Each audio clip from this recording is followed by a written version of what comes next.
చూడండి ఇక్కడ మీకు ఒక టాపిక్ చూడండి. ఈ డయాగ్రామ్స్ చాలా బాగుంది. అంటే ఇది ఎగ్జామ్ పాయింట్ ఆఫ్ వ్యూలో అంత పెద్ద ఇంపార్టెంట్ కదా, బట్ బాగుంది చూడండి. Conversion of steps of conversion of atmospheric nitrogen to atmospheric nitrogen అంటే ఏంది? గ్యాస్ రూపంలో ఉంటుంది కదా. గ్యాస్ అట్మాస్ఫిక్ నైట్రోజన్ ఎప్పుడు కూడా గ్యాస్. చూడండి వాతావరణంలో ఉండే నైట్రోజన్ ఎట్లా ఉంటుంది? ఏమన్నా రాళ్ళు ఉంటుందా? గ్యాస్ రూపంలో ఉంటుంది. So atmospheric nitrogen converted into ammonia by nitrogenase enzyme complex. ఇది ఎక్కడ ఉంటుంది? నైట్రోజనేజ్ ఎంజైమ్ కాంప్లెక్స్ అనేది మనం మాట్లాడుకున్నాం ఆల్రెడీ. నైట్రోజన్ ఫిక్సింగ్ బ్యాక్టీరియా అంటే ఏంది? ప్రోకారియోటిక్స్ అనుకుంటే దీని లోపల నైట్రోజనేజ్ ఎంజైమ్ ఉంటుంది అనమాట. ఓకే, అది సరే. ఇక్కడ ఏం చెప్తున్నా అంటే చూడండి, వాతావరణంలో అట్మాస్ఫిక్ నైట్రోజన్ అనేది మనకు తెలుసు నైట్రోజనస్ గ్యాస్ రూపంలో ఉంటుంది. ఎలా ఉంటుంది అంటే N2 కదా. దాని యొక్క రూపం ఎలా ఉంటుంది? N2 రూపంలో ఉంటుంది లేదా నైట్రోజన్. సో N2 అంటే ఏంది? N3 కోవలెంట్ బాండ్ ఉంటుంది కదా, రైట్. ఈ రూపంలో ఉంటుందా? ఇది ఏం చేస్తుందంటే ఈ ఎంజైమ్ ఎక్కడ ఉంటుంది? నైట్రోజన్ ఫిక్సింగ్ బ్యాక్టీరియా లోపల ఈ ఎంజైమ్ ఉంటుంది. నైట్రోజనేజ్ ఎంజైమ్ అంటే ఏంది? మాలిబ్డినం ఐరన్ ప్రోటీన్ కదా, ఇండైరెక్ట్గా చెప్పాలంటే అది. సో ఈ ఎంజైమ్కి నైట్రోజనేజ్ గాల్లో తిరిగే అట్మాస్ఫిక్ నైట్రోజన్ గ్యాస్ అనేది ఈ ఎంజైమ్ ఉంది కదా, దీనికి వచ్చి ఇది అతుక్కుంది కదా, బైండింగ్ సైడ్కి అతుక్కుంది లేదా. అతుకున్నప్పుడు 2 ప్రోటాన్స్ గుర్తుపెట్టుకోండి. ఈ ఈక్వేషన్ వస్తుంది ఇక్కడ 8 ప్రోటాన్స్ కదా, ఇక్కడ 2 ప్రోటాన్స్ వల్ల ఫస్ట్ గాల్లో ఉండే నైట్రోజనస్ గ్యాస్ అనేది ఎంజైమ్కు అతుక్కున్నప్పుడు బైండింగ్ సైట్ దగ్గర ఇది కంప్లీట్ అయిపోయింది. సో ఇలా ఫామ్ అయిన తర్వాత మనకు 2 ప్రోటాన్స్ వస్తాయి. చూడండి గుర్తుపెట్టుకోండి, రిడక్షన్ అంటే చెప్పా కదా, దీనికి యాడ్ అవ్వడం. రిడక్షన్ అంటే అడిషన్ గుర్తుపెట్టుకోండి. అడిషన్ ఫార్మేషన్ అని అర్థం. సో దీనికి హైడ్రోజన్ యాడ్ అయిపోయింది. మళ్ళీ ఇక్కడ 2 హైడ్రోజన్స్ మనకు మొత్తం ఎన్ని కావాలా? 8. ఇక్కడ 2. సో 8 అంటే ఇక్కడ ఏంది మనకు 1 2 6 వస్తున్నాయి. చూద్దాం ఏందో కథ మొత్తానికి, రైట్.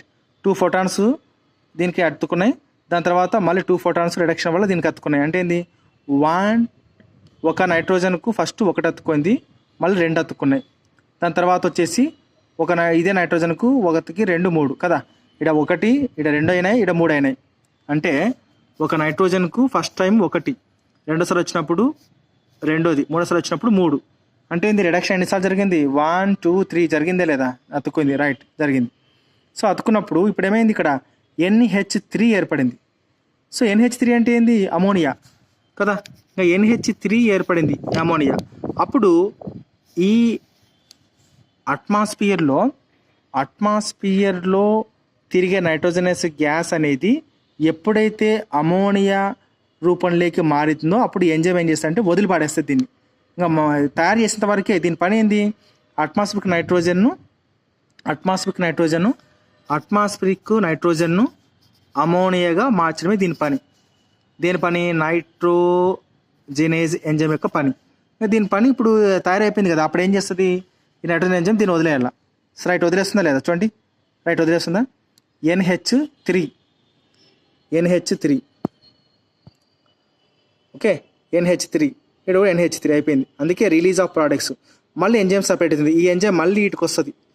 అందుకే ఇచ్చిన చూడు, వాయమ్మో మనం చెప్పకముందు వచ్చిందిరా ఇది. సో ఇక్కడ నుంచి ఇటుకు వచ్చి మళ్ళీ అట్మాస్ఫిక్ నైట్రోజన్ని బైండ్ చేసుకొని మళ్ళీ 2 హైడ్రోజన్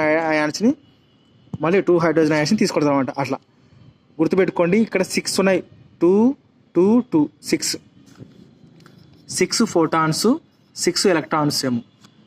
గుర్తుపెట్టుకోండి, చూసుకోండి ఒకసారి. 6 ఫోటాన్సా 6 ఎలక్ట్రాన్సా అనేది. Okay, right. టెక్స్ట్ బుక్లో తప్పించినా లేదా చెక్ చేసుకోండి గూగుల్లో అది. సో ఈ విధంగా పనిచేస్తుంది, గుర్తుపెట్టుకోండి, right.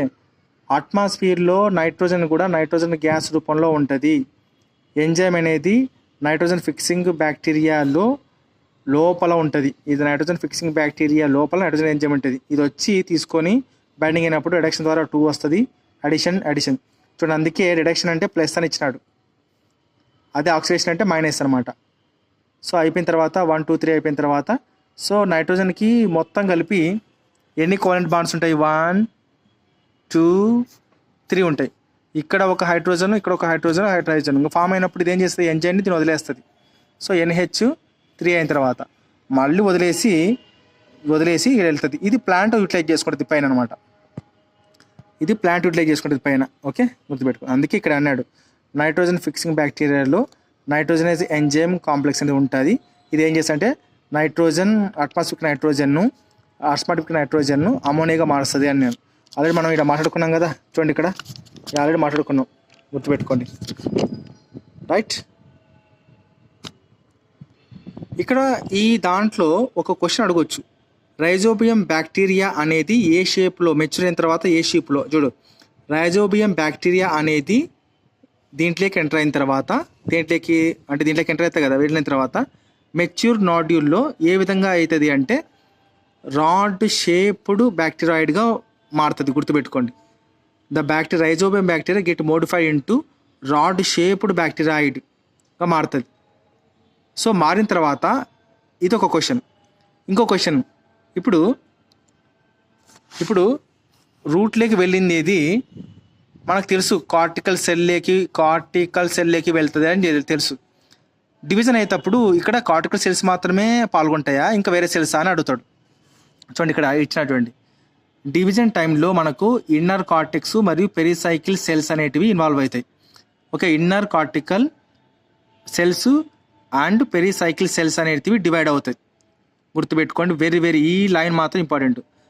Rhizobium bacteria get modified into rod shaped bacteroid causes the inter cortical cells and pericycle cells to divide.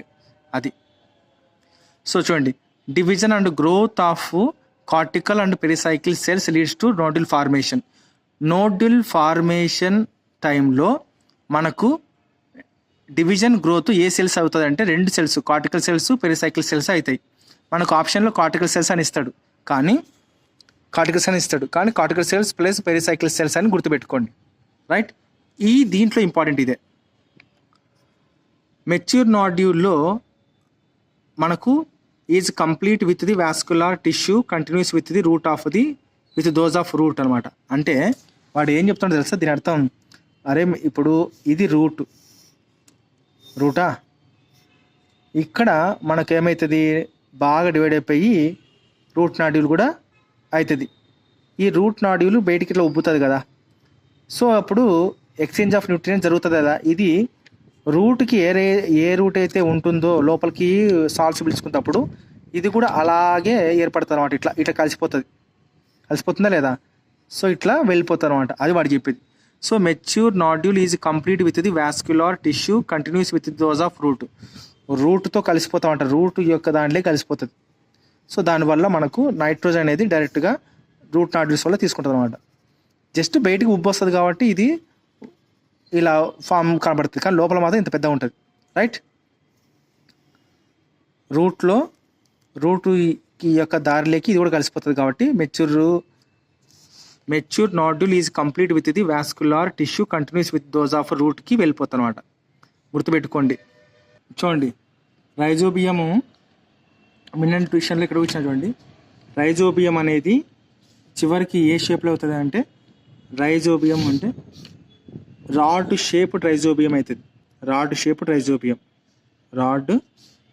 Shaped rhizobium అవుతుంది. సో అట్లా పేజ్ తిప్పితే ఇది కూడా రాడ్ షేప్డ్ రైజోబియం బ్యాక్టీరియాయిడ్ అనమాట. ఇదే బ్యాక్టీరియానే మోడిఫైడ్ ఇంటూ రాడ్ షేప్డ్ అనేసి ఇక్కడ. ఓకే, ఇక్కడ మరి కన్ఫ్యూజ్ కావద్దు. ఇక్కడ ఇచ్చిన చూడండి, spherical out growth of root అంటే ఏంది? జస్ట్ చెప్పా కదా, రూట్కి లోపల బాగా పెరిగిపోయిన తర్వాత జస్ట్ ఇలా వస్తుంది అంతే. కానీ లోపల మాత్రం ఏముంటుంది అంటే రాడ్ షేప్లో ఉంటుంది. ఇట్లా ఉంటుంది అనమాట. బ్యాక్టీరియాయిడ్ రాడ్ షేప్లో ఉంటుంది. బయట అవుట్ గ్రోత్ కాదు, అవుట్ గ్రోత్ స్పెరికల్ షేపే, లోపల మాత్రం దాని యొక్క ఆకారం రాడ్ షేప్లో ఉంటుంది. గుర్తుపెట్టుకోండి ఇట్లాగా. Okay, right.